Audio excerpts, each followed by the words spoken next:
Hello, and welcome to the operating table. The operating table. Thank you. Welcome back under the knife. Yeah. You're the person we're operating on in this scenario. Yeah. We should start them like this. Did anybody else have like a really weird oral surgeon when they got their wisdom teeth out, and that's like part of the experience? No, Bestie, maybe I should have stop my right there. wisdom teeth. Yeah, I only my have wisdom one. teeth. They weren't really weird. Their hands were incredibly soft. In like a no. So you are. I'm sorry. you're So talking your mouth? Sorcerous origin. No, they would like he would like shake your hand and he would just be like, "Whoa." Whoa! I just I got thought maybe you Jimmy felt it Fallon in your videos gums. shown to me. Well, regardless, we're happy that you're here with your favorite weird orthodontists. Mhm. Get your your Doing wisdom this for teeth your taken health. out. Doing this for your Except health. don't, If you think because about I it.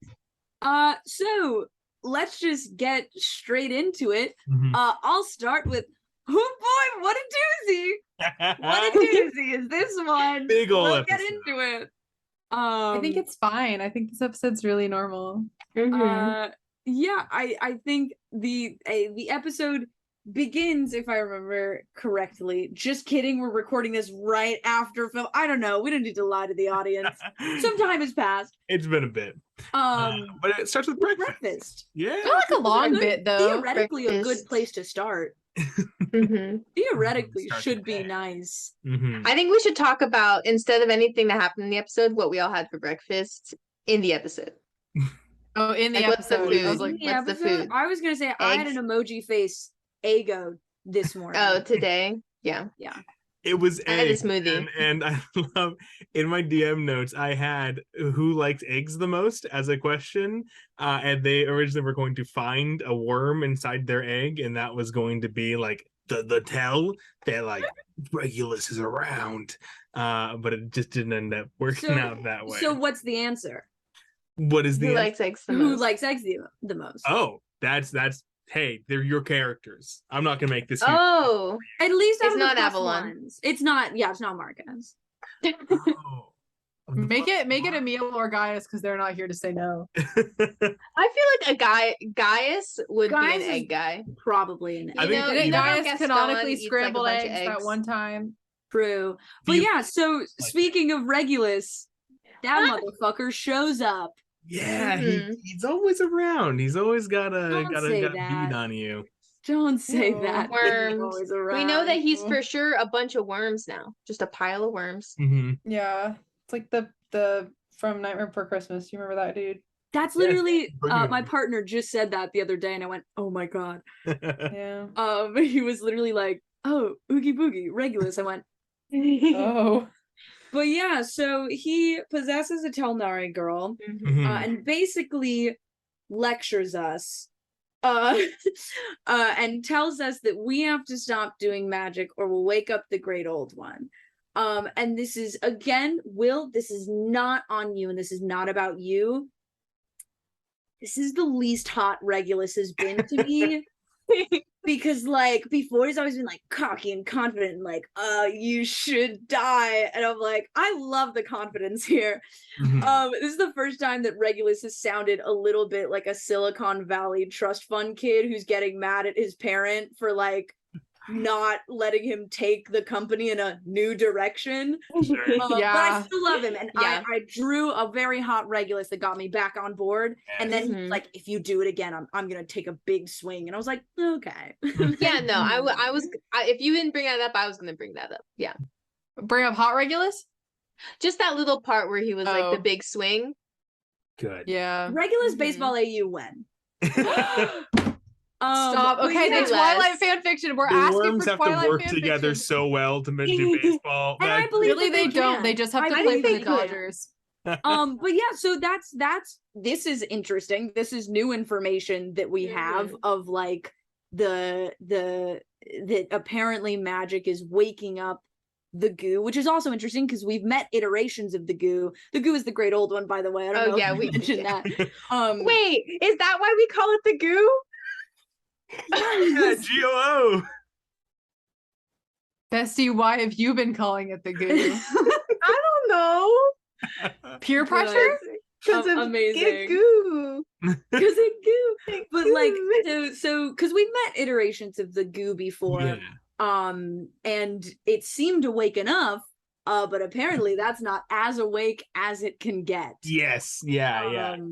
Yeah, so that. It's also interesting because something that I've been thinking about is that none of our sources have been like, hey, careful about doing magic, which is this interesting thing of like, is Regulus bluffing? Do the sources just not know? There's this weird, like, Regulus has definitely given us this information, and it's now like, what, like, to what extent do we, I believe him when he says he's gonna fuck us up if we keep doing it, but to what extent is like Regulus's intel good? I think is a fun question to have as both like players and characters. And you don't have to tell us the extent, but that's just something that I've been thinking about. Yeah. That is really interesting. I think one of the sources has like no way that like lightly touched upon that subject in just such a passing way that I don't think not that like, you would notice really because you didn't know about it at the time. But which one was it, if you're allowed to tell? Was it the shade? Wait, the Notebook has is the Notebook made one little comment that would be connected to this. Like if you were to put it all. Well, I know that because in the Nightmare Realm they were like, I don't want to be here. I don't want to be here. This is like where I'm from. So it's maybe, but it's not that. It's not that. No. Interesting. Well, we'll get into the Notebook later. We all haven't always communicated the best with each other, and that might continue in the future.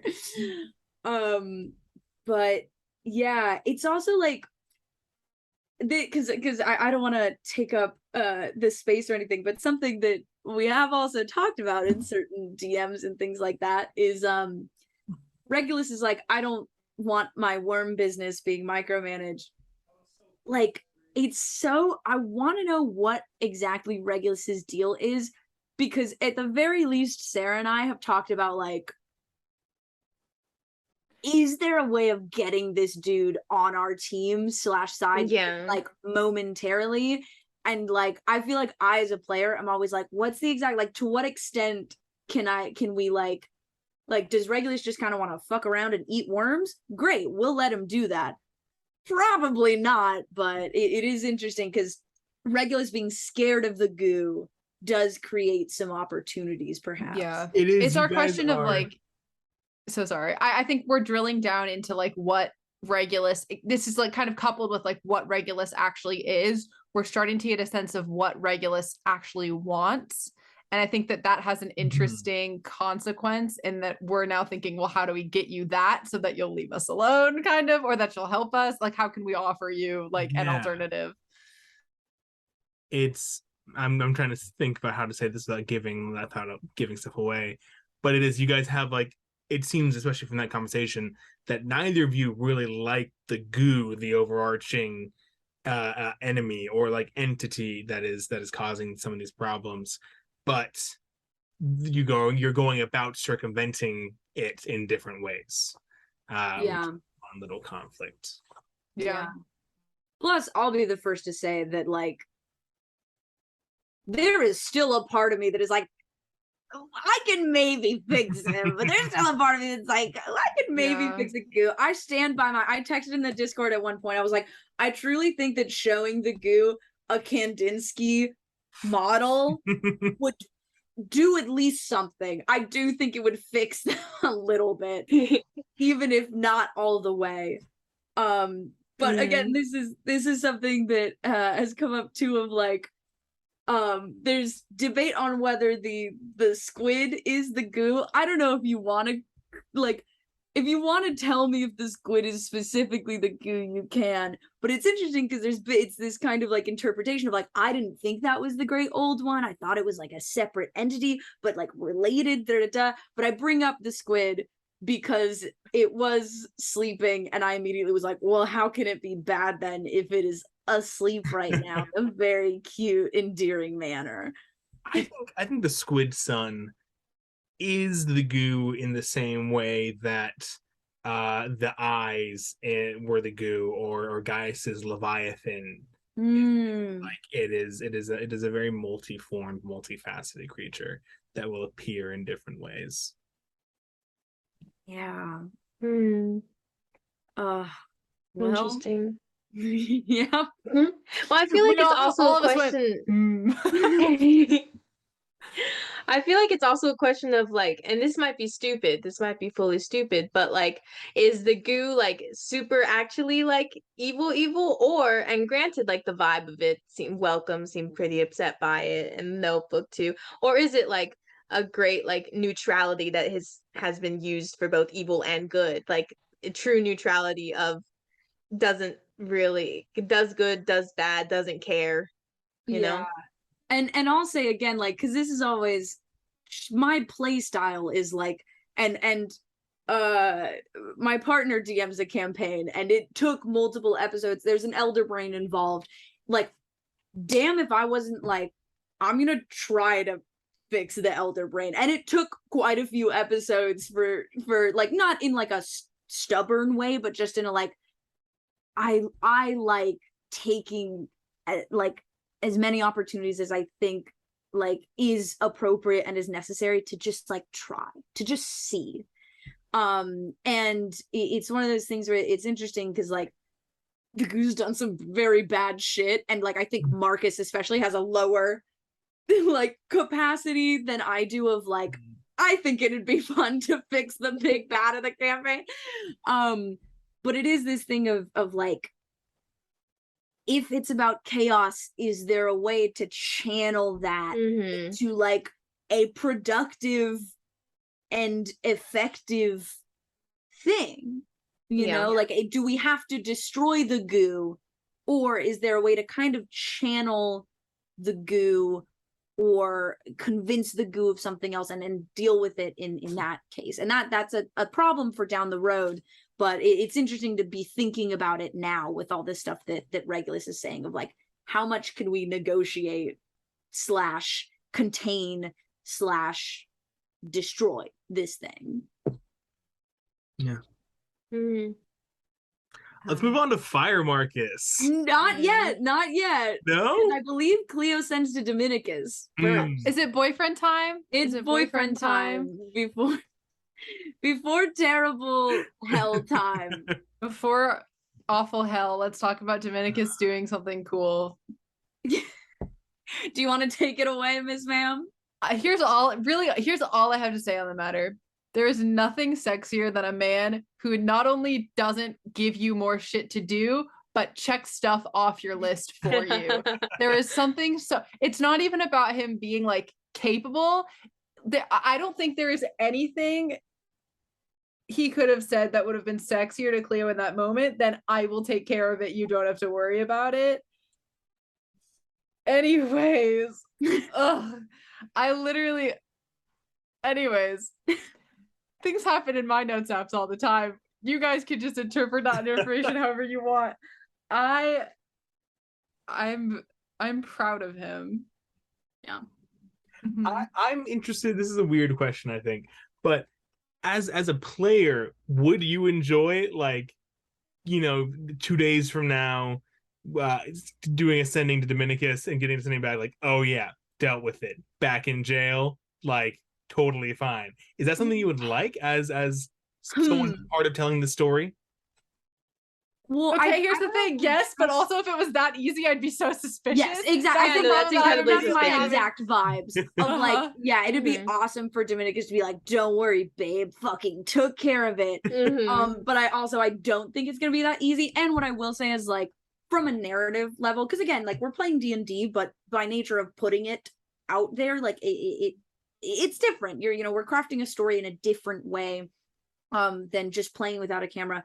I do think there's something to be said about, like, we've just, like, these characters have finally had that story dropped for them of like, fuck, Quintus is out, that, like, I think to just 2 days later have it be like, don't worry, he's not anymore, like, probably would feel a little bit like, oh, okay, like, it doesn't have to be the hardest thing in the world, and like, maybe we don't have to do anything, but I think probably, like, Dominicus taking care of it can take a little while, because Quintus probably has thingies in pockets all over the place, you know?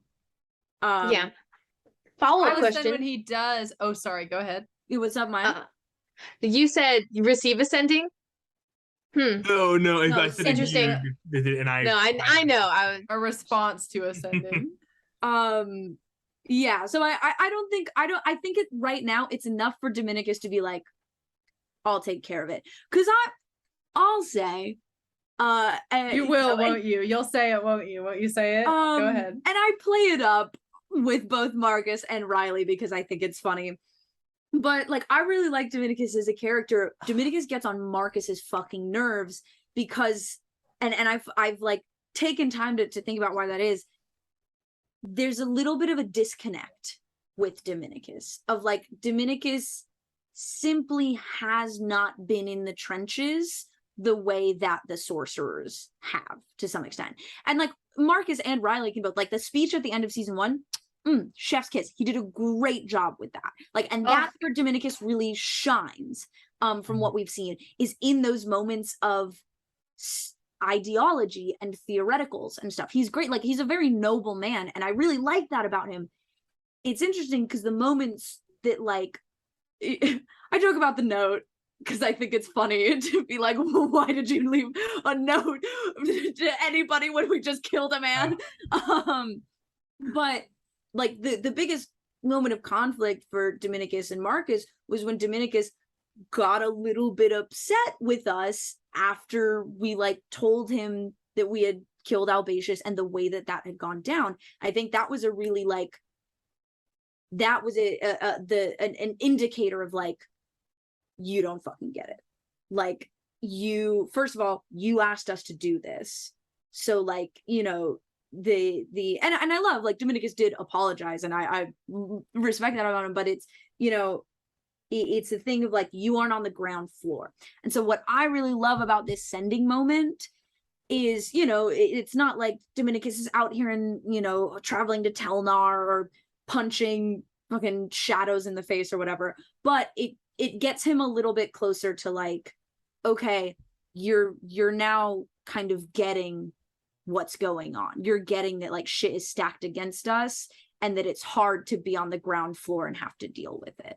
And so I think like that's and also, yeah, it's cool for him to be like, yeah, I'll take care of it. So I'm like, nice. And I think that I and Marcus appreciate that of like, okay, yeah, here's your chance to like show us what you can do. Mm-hmm. Yeah. Yeah, that's all correct. Yeah. Not Quintus. Dominicus is the golden boy. I love him so much. Sorry, I'm so happy. And like, this is all based on Julius Caesar. I feel I'm blanking on the original character's name. He's Brutus, isn't he? It's not Mark Antony, is it? No. Quintus is Mark Antony. Yes. Allegory. Not Cassius, right? Cassius is the old woman. Lucia. Lucia, yes. She never really got her roots into the story. It's okay. She got her roots in the Hunger Games they use. She does have her she's roots in there. Don't worry about it. Yes. Interesting. So that's why it's so much fun. He's the squeaky clean kind of politician. But yeah, he's got to get his hands dirty. And I mean, we've talked about like, I know the exact phrase that I've used is like, I think this is something we've dealt with all the +1s, is trying to get them to cross the Rubicon with us. Like, I feel like we're at that moment with Dominicus where it's like, you kind of have to decide. I feel like for me, I think about this a lot with the +1s, is there was kind of a point when they decided whether they were coming with us to Telna or not. It was kind of this moment of like, you're either in this with us or you can go back to your regular life. Like, I don't think any of them are at a point right now where they can choose to just go home and just not be a part of this anymore. Yeah. I mean, especially like someone like Augustus, who has had like a thing happen, like it's happened. It's like, it's going on. Yeah. Where like, I feel like we're not quite there yet with Dominicus, but I feel like he is standing on the shore at the moment. You know what I mean? But I think that's something that like, I know that I've used that exact phrase before and I really stand by it. Is like, I think that's something that we're seeing with a lot of the NPCs, kind of like, it's kind of this interesting like divide, and it's interesting in that it's kind of becoming more and more blurred as like the world becomes more magical. Because I feel like in season 1 there was such a clear divide between like the people who had magic and the people who were in it with magic and the people who weren't and who didn't. Yes. And I feel like in season 2, like this is something I'm really, really enjoying, is watching that line really kind of dissolve. But it's still there, I think, to a certain extent, just in the context of our story a little bit more. Like globally, like in the like world building of it, globally, in the world building, it's I think it's starting to break down a little bit more, but there's still enough in this story that you can kind of mark the boundary. And I think it's interesting watching like more and more of like our NPCs kind of move to the sorcerer's side. It's been very fun for me this season. I'm enjoying it very much. Yeah, absolutely. And also I love him. Now do you wanna talk Now is it about Fire Marcus? Spooky Marcus Helldream? Elemental plane of fire. Yes. How did it feel being damned to hell, Riley, by your own fucking source? It felt Marcus is so hot. bad. It felt bad. Yeah, when mine I said hot Marcus, this isn't exactly what we meant. I gotta me be be super clear. honest. Narratively, whoo-wee, very fun, very spicy. But as like, and it always sounds pretentious to be like, as an actor, but like to some extent, like, you know, D&D, you're playing a role, you're in those shoes. Yeah. As the person in those shoes and like being Marcus in that moment, oh god, felt bad and also not good. Yeah. I texted my partner screenshots from the Wilder Magic table. One of them is if you roll like a 1 or a 2, I believe, or a 0 or a 1, it's like roll on this table for the next like I think like 6 turns or something is what it is. Yeah. And I sent that to him and I was like, this has never scared me before. I've never been scared of this box before. And all of a sudden, and then he lovingly made fun of me about like one bad thing happens to you and you're like, bad things can happen. And I'm like, to be fair, and we talked about this last operating table, all of the wild searches were good. Like narratively perfect. So you literally, so I got fucking comfy. I was like, I'm beloved by the dice gods. I'm God's little angel. Like I'm somebody's looking out for me. And then yeah, we rolled this.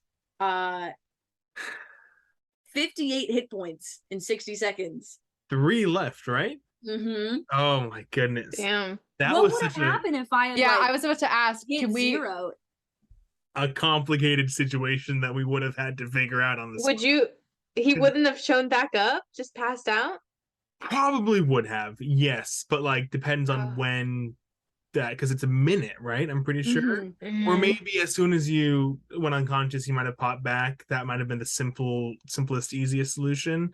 But yeah, because I was rolling dice based off of, I don't want to say like vibes, instinct, but just like there's like a general improvised damage table somewhere in like the PHP MG that I've read like a couple times. I didn't like reference it, but I have like a general idea of how much things should hurt. And I was just like, oh, falling damage. I really fucked myself with that one because I was like, I push welcome away and I fall, and then Will was like, so you're falling, and I went, what? Yeah, and then there was the dragon in there was the red dragon. Well, and I said this, I think I say this in the episode, that like Marcus sees the dragon and like a coughed up like help starts to come up, because I think there's an association, which whether he's correct or not, whether these dragons would have fucked him over or helped him, it's like that's Avalon, like in a way. So I think like Marcus sees that and he's like, okay, this is bad, but like I have to like ask. And then there's the other figure and it's suddenly like, okay, I'm not gonna make a fucking sound. But yeah, it's the lava mog, whatever. It just it's and Marcus is like quiet for the rest of that episode because like, and I don't want to get into it too deeply because I have a feeling it'll come up in the narrative, because how can it not? But like it's never done that before, and I think there's such this thing of It's always been a little out of control.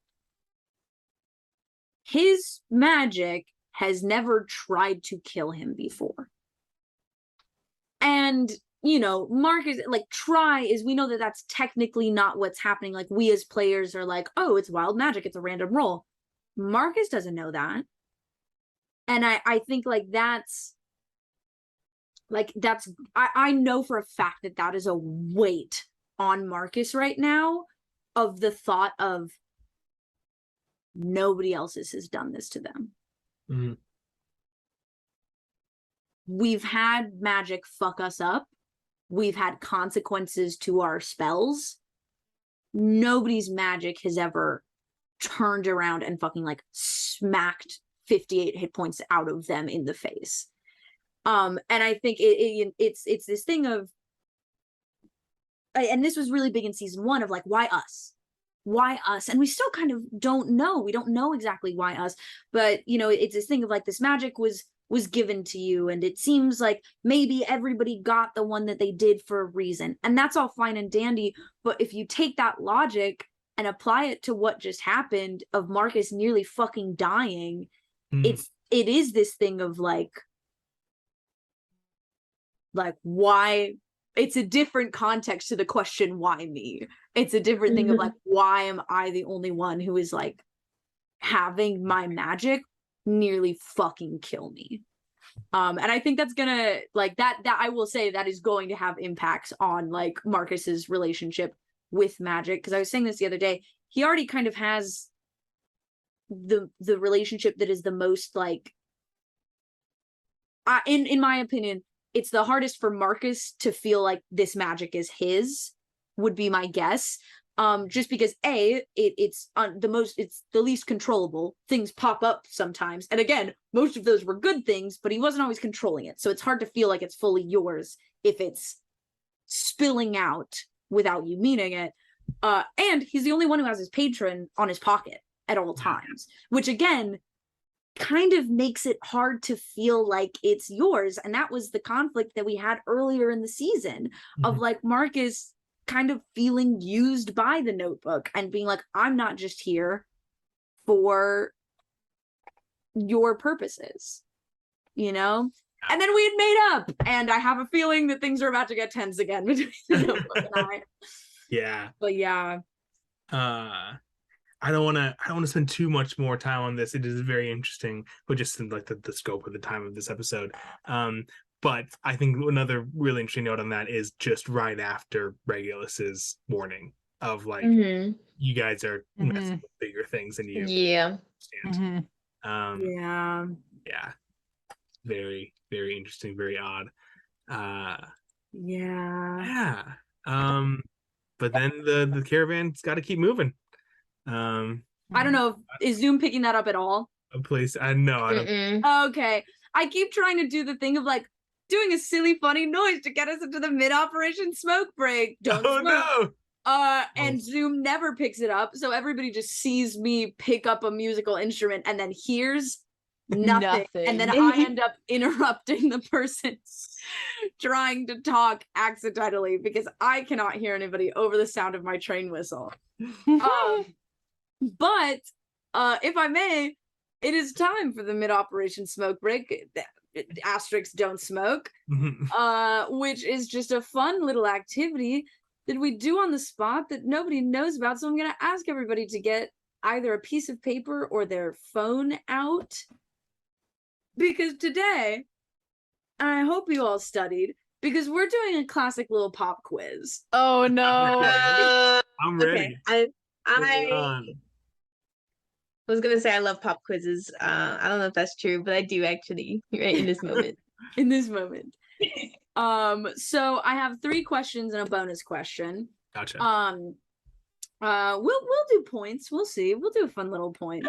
Okay, we should only do points if I win. If I lose, we should do points. Okay, I'll keep that in mind. Okay. So first question, go ahead, write your name, write your date, write your class period. What is the first spell cast by a PC on Sorcerous Origins? Oh, dang. Now, does this include cantrips or like leveled spell, like spell? any cantrips through 9, which obviously we wouldn't have cast a 9th level spell at one thing, but yeah, just the first like magic cast by a PC in Sorcerous Origins. Locked in. Yeah. I don't know if we're legally allowed to start. I had 2 notes in and went. All right, I gotta guess. Okay. I'm gonna give you. Promise I have 2 options and I can't remember which one it would be. Go ahead and write your answer. Next question. And this one is a 2-parter. 2A. Finish this episode title. Maybe the real magic blank. Ooh, because there's an obvious ending to that. I don't know if it actually is what we did though. I doubt it was. I have an idea.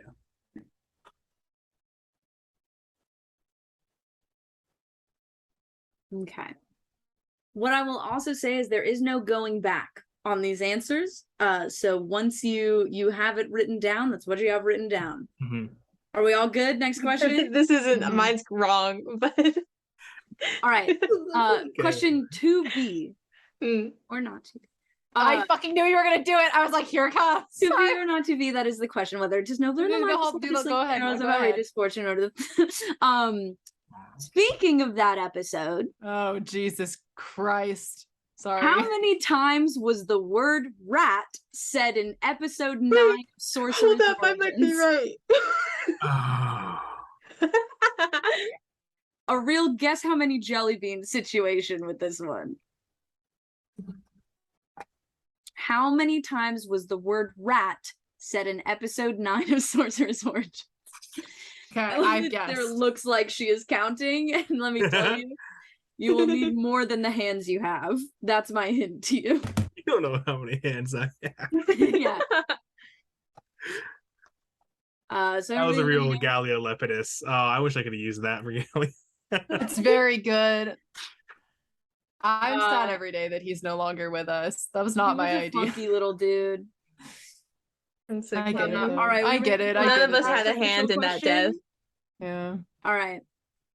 What and I did ask Sarah about this, but I'm hoping you didn't go find it. I didn't look it up, and I still don't know. Okay, so wonderful. this is gonna be fun. Because I couldn't find it, and I was like, if anybody will know, I feel like Sarah might know because of like editing a lot of the season 1 episodes. But you didn't, which is perfect. What was the name of the person commissioning a bust from Marcus?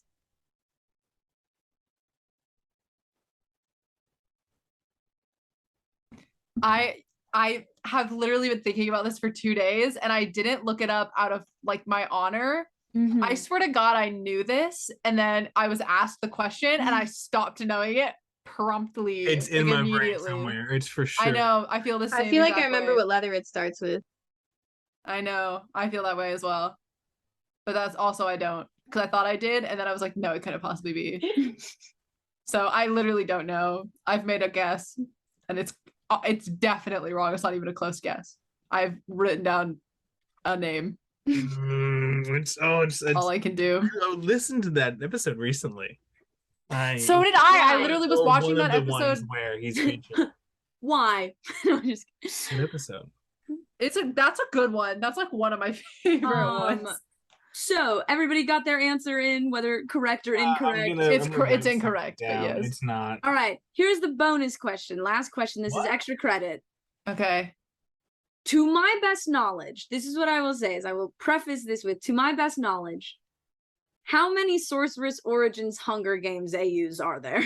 Oh, Jesus fucking Christ. Wait, give me 1 minute. I gotta mute my... Are we counting different timelines within? So here's the way that I have. Yeah, counted. we need to. Here's the way that I have counted is different. So different premises. So if it's like this is an AU and then this is a different thing that's still in the Hunger Games AU, but it's a totally different story. Then counted those, and then I have counted what I consider to be significant deviations. So okay, if there is. Does the most recent one that we were talking about, that we talked about on Sunday, but that we haven't really done anything with, does that count as one or no? Yes or no? That we were talking about as a hypothetical future one that we talked about in the English majors chat. Yes. You counted that one? Yes. Okay. Because I think that Everybody- is a separate. Yeah. I just didn't know if that is developed enough that it counts. I feel like it's in the Okay. embryonic stage. Okay. I don't have notes I think about it, so it doesn't exist to me, but that's fine. Okay, give me a minute. No one's speaking. And this is where I'll just vamp to the camera. I wrote down a number. Oh, I have no and idea how hold on, I close it can is to vamp. being the correct. Gosh, this person's name is so somewhere in my brain. Yeah. You as soon as I say it, you're gonna be like, damn. Yeah. This is also the person that Gaius went on a date with while we were hiding the Thought body of about that. Alpatius Damascus. Everyone responds to stress differently, you Everybody know. responds. Which, by the way, like I'm very glad we're doing the operating tables now. I'm so sad that we didn't do it for some of the other ones, Yeah. because if I could talk about the fucking plastering the body plan, Yeah. the way that started, I was like, what if we plastered the body? And I was like, no, that's crazy. And then we didn't think of any other plans. We were like, so Worked. it did mostly work. So this is a fun little thing. I'm a peek behind the curtains. All right. We don't have a Okay. pro Zoom account for this episode, so we do have 1 minute. So we're gonna leave this meeting and then come back and Come on back. Come on back. After So the we break. will see you immediately. Mhm. Right after our sponsor. Goodbye. Bye. Bye. Hello, it's been no time for you at all. A momentary lapse in the anesthesia where you woke up and saw us for a second and then coming back down. So those are the questions. Let's Yikes. go ahead and go over our answers. I'm so scared of being Number wrong. 1, what is the first spell cast by a PC on Sorcerous Origins? Let me hear y'all's guesses. Let's go Sarah first. No. Let's not go Sarah first. Let's go I William said- first. Okay. I believe it is Chill Touch cast by Emil. Okay. Sarah, is that gasp because you guessed the same? Mm-hmm. Okay, wonderful. Mimi? Well, I said mending. That honestly could be Oh, something. Only because I was between mending and prestidigitation, because I could have sworn that when Marcus got the wine spilled on his notebook, that before it was on Magic-fied, that the wine went away, and I thought it was because you casted something, cast something, but I could definitely be wrong. Yeah, so the correct answer was Chill Touch by Yeah. Emil. Yes! It is in the combat. Emil is not the first to go in that combat. Avalon was the first to go, I believe, but Avalon runs. That's what I was trying Which to is think. So I still stand so by that understandable. decision. I Oh, Maya felt really bad doing it, but I stand by No, it. It was so good. Valid, It's yeah. so great. So that is a point for Sarah and Will. Next question. Finish this episode title. Maybe the real magic. Maya. I put was the rats we met along the way. Wonderful. I put where the eagles we met along the way. And then Sarah. I said we're the rats we met along the way. It is were the rats we met along the way. I knew I it was was trying to one of the two. remember. I almost put something else because I thought maybe for a second it was like the rats we made friends with along the way or something like that. Like I thought maybe we did more to Yeah. it, and then I didn't think that was right. Yeah, so I didn't briefly write it thought down. was the rat diplomacy we did along the way, but I also Yeah. thought about that one. We said the phrase rat diplomacy, so which takes us to the next part of that question. Speaking of that episode, how many times was the word rat said in episode 9 of Sorcerous Origins? So lightning fast. Will, you wanna I put 22. Okay. My answer. Let's go, Sarah. I put 35. Let's go, Maya. I put 37, Marcus. Is this Price is Right rules where like the closest person gets a point? I think it should be. Sure, but it's a pretty poor showing. So Was it more? it is 102 times Yes! No. That's with so one- good. with one ratatouille.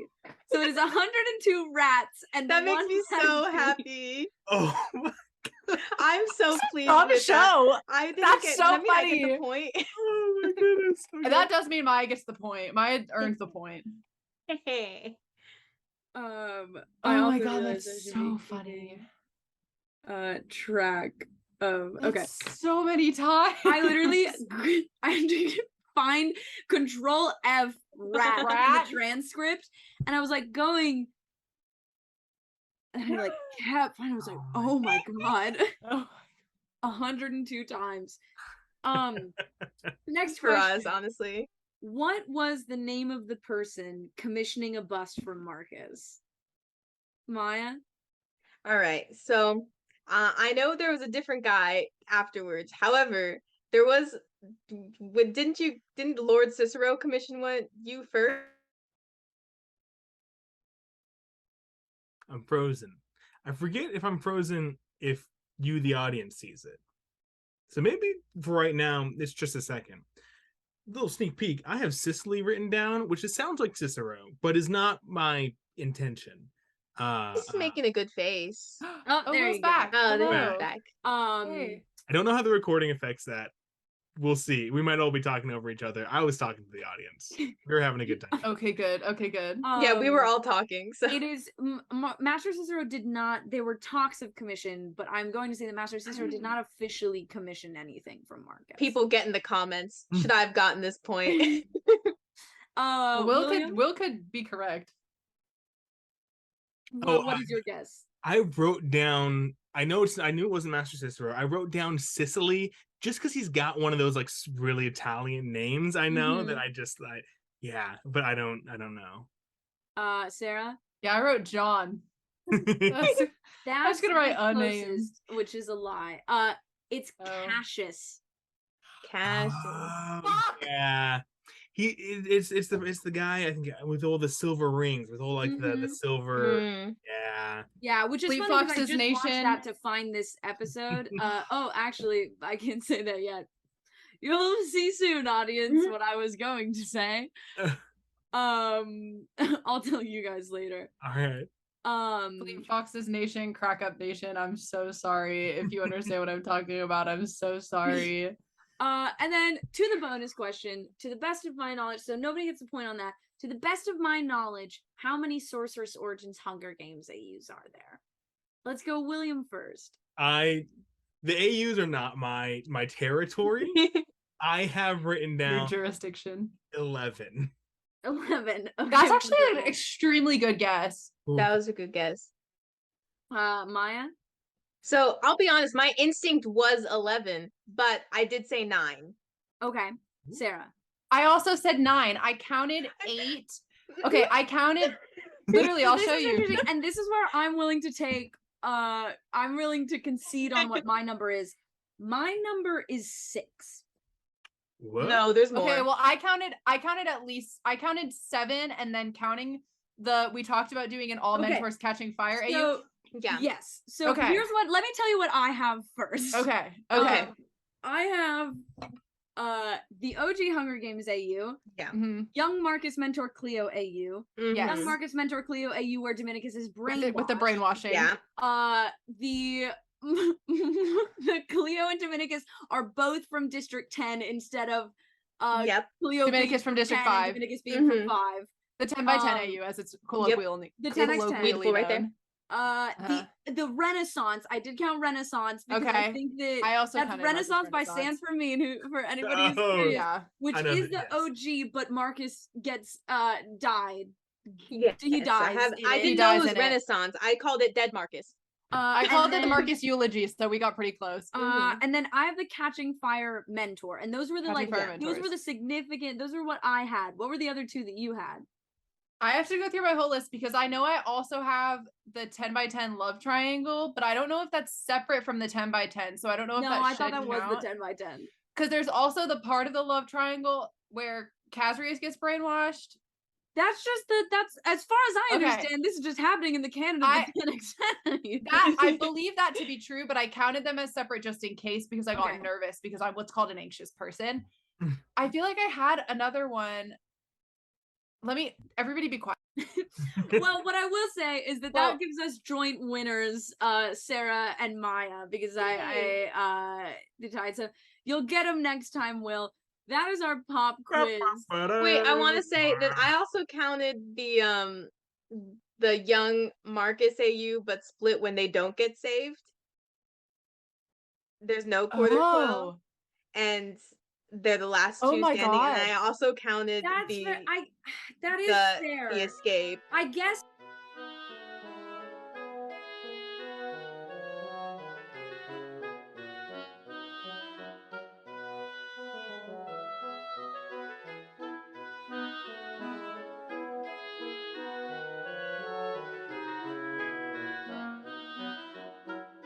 Have to move on. Riley, he just dies like in a Marcus, different one. you played with fire bringing this up. He I know I doesn't did. die Mark- post But now it's brainwashing? time, just like the gang, to move on to Delnar. To move it to Delnar. Yeah, so we're back on the road. Sarah's gonna be counting for a little bit while we talk about I'll sort this out later. Well, I'll sort this out later. we move on. My best friend Sigbert Yes. Yeah. like heals me, shoves a bunch of good berries in my mouth. By the way, I just got a meme from friend of the show, Olivia, who had asked a question last time, where it was a list and it said things that Marcus did today. 1, made a 40-year-old friend. 2, planted a tree. 3, sussed out a vague white light, or like in vibe checked a vague white light. I It's was like, definitely vibe checked. that's that was that. But yeah, so we see this woman in the distance. Yes, yeah, and this Oh my God, is yeah. where we tie in one of the epilogue scenes of the kids disappearing into what we can only assume is the Feywild. It's a circle of mushrooms that just like teleported them, and yeah, it's the Feywild. Yeah, this was a whole interesting. This is a part where I kind of struggled as a DM a little bit because these couple of episodes I'm trying to really push forward into the story a little bit, but I made a classic mistake. I was like, well, I'll put these 2 ways of getting to that storyline, and I like really fleshed out one of them, and I did not flesh out that much the other one, and they made the check to see the woman and followed that one a lot, which is just like that's DMing 101. Not to like make myself feel bad about it, but just like you should always, if you're gonna put 2 paths in front of the players, it's equally likely with everything, with roles, with players' attitudes and stuff like that either could happen. But when you do that, you just gotta go with the flow, and you gotta pocket everything else that you prep for and use it later, which I definitely will. So yeah, this older woman's looking for her children, and she's not sure whether to approach the Telnari caravan. She's a little bit confused by the whole situation. But Gaius, in full like Superman form, just wants to help, and I think that's one of his sweetest and best characteristics. And you guys go full force into like making this work, into finding whatever you can. Yeah. What did you guys feel about that portion, like as players while you were playing? I didn't realize she was a mom at first. Like, obviously, once the contact, like, once she spoke, it was like, oh, okay, cool.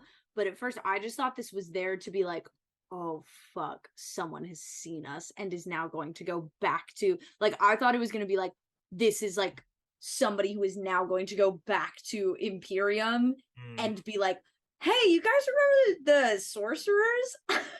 With the Telnari now. And so that was like, I was like, oh, fuck, this is why this person's here. And she was like, my kids. And I was like, oh my God, okay, awesome. Yeah, I know at one point I like freak out during that episode. This is kind of on the subject of AUs. Cleo has kids in a lot of the AUs, And so I have baby name lists for Cleo in every universe, including canon. And one of the names on her list was Camilla. So like I did freak out at one point because I think that's her name, right? I think so, yes. I have like a very strong reaction to that. And that's the reason, because I don't police my facial expressions at all on this show because I don't want to. So, but I think like it was kind of such a like, it's interesting because I think this is one of the things that like has kind of become a topic of conversation since all those epilogue scenes dropped, is we as players are so excited about them that as soon as we get the chance to pick up those threads in canon, like we're like, yes, I've been waiting to go to the Feywild, find these fucking kids, like we're like ready to go. So like I think it was kind of fun to see us go like, all right, game time, like let's go. Like this is the play that we've been running like in the locker rooms all season, and we're finally like throwing this Hail Mary. So like I think it was, we all kind of like kicked it into high gear. Like I think like, especially we talked about this in the last one, right? We played 2 sessions that night. Yes. So it was getting late, and whenever we get late, we get a little crazier. That's just kind of the vibe. So it was cool to see us kind of be like, okay, yeah, like focus now, here we go. Like, I don't know. I think that was fun. That's it for me. That's all my thoughts. Maya. Well, Yeah. I'll tell you, I thought we were gonna get yoinked to the I've talked about the yoinking. you are so like, you think we're gonna get yoinked at any moment. It's because And Will you know used what? to yoink You us know how all the many time. times we've gotten yoinked? Twice. Yeah. So who's right? Me. I Yeah. didn't clock the dream yoinking. I thought we were just gonna get taken to the Feywild. That honestly, that episode where the dream thing happened, I thought we were gonna get taken to the Feywild. Interesting. So I've said, I've been ready to go for the Feywild. Avalon was not ready to go to the Feywild. And she very much like followed Gaius's lead, because it is the right thing to do. But Yeah. to try at least our best to find these kids. But I feel like she definitely was just following Gaius's own admirable qualities of heroing and that kind of thing. Sorry, not to I have 2 things in that, like, to give a Marcus perspective from that. And this is something like, okay, full what is the phrase? Full transparency. I called my partner later that night and did cry. I did cry, like in a good way. Like I was fine, but it was like one of those things of, again, like you're playing, like to go back to the hell time, the fire hell time of like Marcus hell time is like, I called and I was just like, I'm sorry, I'm gonna, because he watched the show, I'm like, I'm gonna spoil you on something, are you okay with that? And he was like, yeah. And I was like, something bad really happened to Marcus. But like I say this because like I was really, again, like he's so quiet for the rest of that episode, and you can tell that he's just like fucking in himself. And something that I love about him, and like love so dearly about him, and I've mentioned it before, is he has like, for as much as I think he doesn't always think he's a good person, and for as many mistakes as he has made in his life, he has this weird fucking thing where he just like, he helps. Like, and I don't even know if he like fully like is like, wow, I'm doing a thing of helping, but like I think about it with the library of like, it's like, we need to find something. Cleo's like, we need to find something, and it's immediately like Marcus is there in the dirt looking. Like he is such a weird, like, not weird, but like instinctual thing. And something that I do love about my sweet Marcus is that he just like got fucking emotionally and physically burned.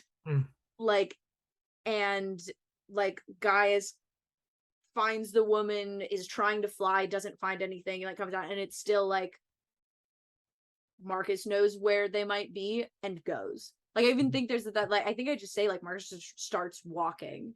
And like that's, it's, and plus like again with the thing of like a mom looking for her kids, like that's very, I think, still fresh in Marcus's psyche. And so I'm very glad that like it makes sense that this group made that decision to do this, I think, for a lot of reasons with the different people. But yeah, I love rolling that nat 20 on like that, I was like, hell yeah, awesome. Let's go get the kids. Let's go get the kids.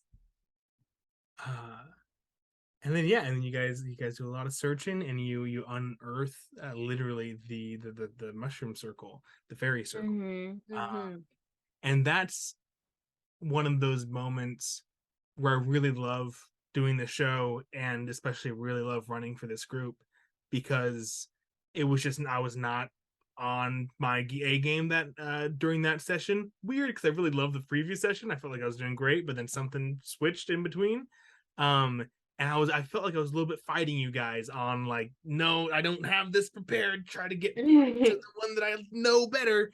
And we get there, and I'm like, you guys find the area. This is where it is, but I need you guys to give me the answer. I have the problem in front of you.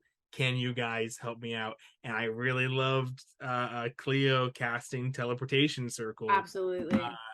Which is just such a perfect example of the way we've been running the sorcerers, like mechanics wise, and also just like the discovering of your powers, of like, oh, here is a perfect mix of the magic that is happening in the natural world, what we're doing, we're about to level up, we need to like make this next jump in magic in this world, and it all meshed so perfectly. And I'm really excited to go into the Feywild, and thank you for helping me and us get there.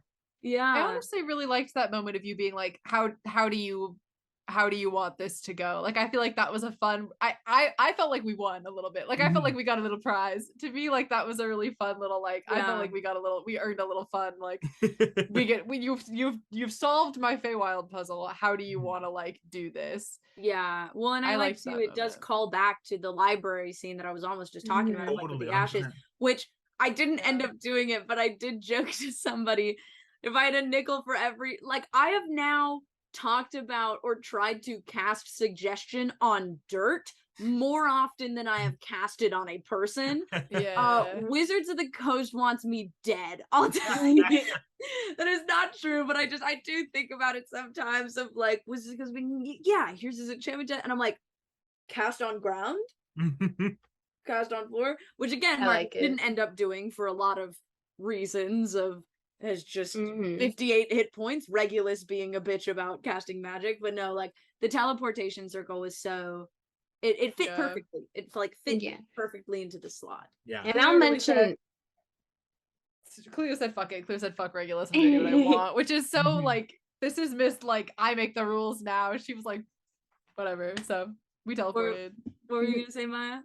I was gonna say, to bring up, as you said, as you brought up the thing in the library, I feel like it's, I don't know if it's character development or just a difference of actions. Of in the library, Avalon didn't cast anything. She didn't know what to do. She didn't cast anything. And in this one, she did. She was able to do like mold earth and get those little mushroom babies out. But like, they switched Marcus. Which, speaking of the Feywild, like, oh my gosh, we're gonna go there. What's it gonna be like? What's gonna happen? I'm so scared. Just for audience's reference, this is before, we haven't done Feywild stuff yet. This is in between recording and the next recording. They don't know what the Feywild is. I have a pretty good idea of what it is. Do you guys have any guesses? I would love to hear what you have to say. Do you have any, like, can you do like out of context spoilers, like one word spoilers? Do you remember that text you sent us at the beginning of season 2 that was like blah blah blah blah blah blah, and we're slowly uncovering like some of them? I'll say spheres are a big thing. Yes, I'm ready to go. It's not boxes this time, so Riley's happy. And this isn't a one word, but this is something I actually told Maya before we started filming this. Is that I am structuring the Feywild, not structured, like I'm prepping for it in the same way I would prep for a dungeon, which is just a fun little way to approach it. Interesting. Yeah. This is a fun game to play at home. I'll say for the audience is watch how many times Sarah and I do the exact same thing in an episode. That's just a fun little game that you can play. Because it happens a lot, and it happened just there of Sarah and I going immediate 45 head to And it's We do I it in don't real life too, which is jarring Yes. and alarming. It's like looking in a mirror sometimes. It's okay. I don't have any like I feel like predictions, but it is interesting because this is something I've been thinking about with Marcus of like because I'm ready to have a fun time in the Feywild. Like I'm ready to yes and Marcus is along for the ride, but it is funny because like I am thinking about classic renditions of the Feywild as like, oh, it's so whimsical and wild, we're all going into crazy things. And it's like I just like part of me is like if any motherfucker in the Feywild is like, adventurers to go on a strange and whimsical quest, like Marcus is gonna be like, please, please, please. But and again, like I don't say that to strike fear at all, Will. Like I'm along for the ride, No. Marcus is along for the ride, but it is funny to think about like some gnome being like, like solve my riddles 3, and Marcus with like fucking burns up his arms is like, give us the kids. Give us the children. Please. I'm so excited for the operating tables for Feywild. Great. Yeah, this will be some. I love characters reacting like normal people to weird stuff happening. I also equally love people fully buying into it. Yeah. But we'll see. I Yeah. think it is a good time. We'll close it off with a viewer question. Yeah. So this is from audience member, friend of the show. This is from Kay. And Hi, Kay, if you're asks, watching this. Kay asks, I would love to know if your approach changed as you came into season 2. Are you thinking about characters differently, have new goals in or out of game, or if you have new challenges this season that you didn't before? And Will, I don't know if you want to get us started on that because you have a different DM perspective on that. Yeah. I mean, this season is hugely different than the last season. I don't have the Julius Caesar structure to not stick to, but like to take inspiration from. There's an William episode... is like taking like 12th Night and Hamlet. Like, what's we gotta be something. Midsummer, yeah, would be the it's gotta be the next Midsummer. one. There's an episode, I forget which one it is, where Maya's like, Will, do you have the spark notes for Julius Caesar open? That was me. That was me. You had a battle map open. When then I know exactly what episode that was because it was the episode that we did it was the same episode as the rad diplomacy. Because then I started Googling. I had all this stuff in my search history. I had all this stuff in my search history, like Eagles, Julius Caesar, Eagle symbolism, Shakespeare, Eagles. I like thought I was sure that was something. Like I was sure it was not rat. I had rat diplomacy was nowhere in my head. Funny. I thought that it was some So like Julius funny. Caesar reference because Julius Caesar sparked. Sorry. But yeah. I don't want to get into everything, but I do want to know that something that I've really been thinking about this season is how the physical world has changed now because magic is a thing, and that's something that we'll explore some more. And I think Telnar and the Telnari are a perfect way to do that. So, yeah, my answer. I'll say, and Maya and I've kind of talked about this, so I'm sure, if you want to say anything on it as well. But something that we've talked about before is like, I'll speak for Marcus, but both Marcus and Avalon are kind of snarky. Like, Marcus has put up walls for a long time. Marcus was alone for 12 years, pretty much. And I've said this before about both of them. They're so smart and witty and quick, and they excel in social situations that are hostile. They excel in social situations where they can bite and like snap back at somebody. And so it's been interesting because like something that I've struggled with throughout this thing, and I think I always come out of it like, no, we're fine, that was good. But occasionally there are episodes where I'm like, was Marcus too nice in that? Was Marcus too awkward? Like, did I like was that too comedic? Like it can be a little bit like there are challenges to playing, I think, characters who are a little, I guess I'll say, edgier. I don't think that's quite the right word, but just like characters who are a little bit sharper, a little bit bitier. And I know I've definitely like that's been one of the things to try to figure out is like the Marcus arc of like how fast does change happen, what does it mean, but I think I like how it's been paced out. I think I'm on board with it. And even like I think I kissed Welcome's forehead the other episode, and it was just like, oh yeah, no, this works. Like it's happening naturally. So I think that's been my biggest thing, is like how much do you give, how many steps forward and steps back, and that kind of thing. Maya? I can go next. Oh, do you want to rock, paper, scissors? No, I don't. I want you to go next. Okay. Well, I would definitely, like Riley said, we have talked about that, and I've had similar thoughts about Avalon, about like, I don't think she's been competent in one conversation in a very long time. Oh. But in a good way. I don't think it's in a bad way. I think the biggest thing with her from season 2 is that like season 1 was like her world, like that's where she was comfortable. She knew what was going on. Season 2, she doesn't really know what's going on. Now she's out of whatever mold that she was trying to put herself in, fully like having left it, and now she's just kind of herself, and she doesn't really know how to deal with that. And I think a big thing with her is like actively seeing, like, it's like you don't realize how dark it's gotten until you turn on the light. That's kind of her. And so with a lot of what I'm doing with her is like she's actively trying to be, like, she doesn't really think she's that good of a person. She's actively trying to be a better person and like a better friend, and she's not good at it. And she's scared of being vulnerable with people and caring about people or them knowing that she cares about them. That's a big thing for her this season. Yeah, I mean, it's been kind of similar for me with Cleo, in that I feel like she's kind of out of the context that she was built for. Like, I think Cleo had so much going on in season 1 because it was so like her entire character was built around like the city and the city's history and kind of the city's future in a sense too, or what she imagined that was.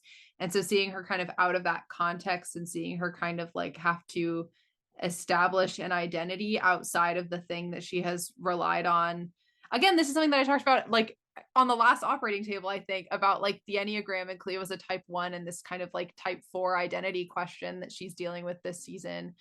I think that's been the biggest change for me, is that I went into season 1 kind of telling Cleo who she is, kind of saying this is the character I want to play. And I feel like in season 2 I'm kind of like trusting impulses a little bit more and kind of trying to let this character kind of tell me what she's doing, because I think I'm like, I have a good sense for who she is in season 1, and I think watching that come out of context in season 2 and watching that kind of become something a little bit different has been really fun and really interesting. But it definitely changes, like I think I'm a lot more open to stuff. Like I put less like thought into like what would Cleo do in this situation, because I know what Cleo would do, and I have to kind of like trust that instinct at this point. So that's kind of been, I think, the biggest change in the way that I play. Is it's more about like kind of listening, which is interesting because like I think that's a very good exercise for me as a person and even as a player, like kind of listening to myself and trusting my instincts on Cleo's character, less than like making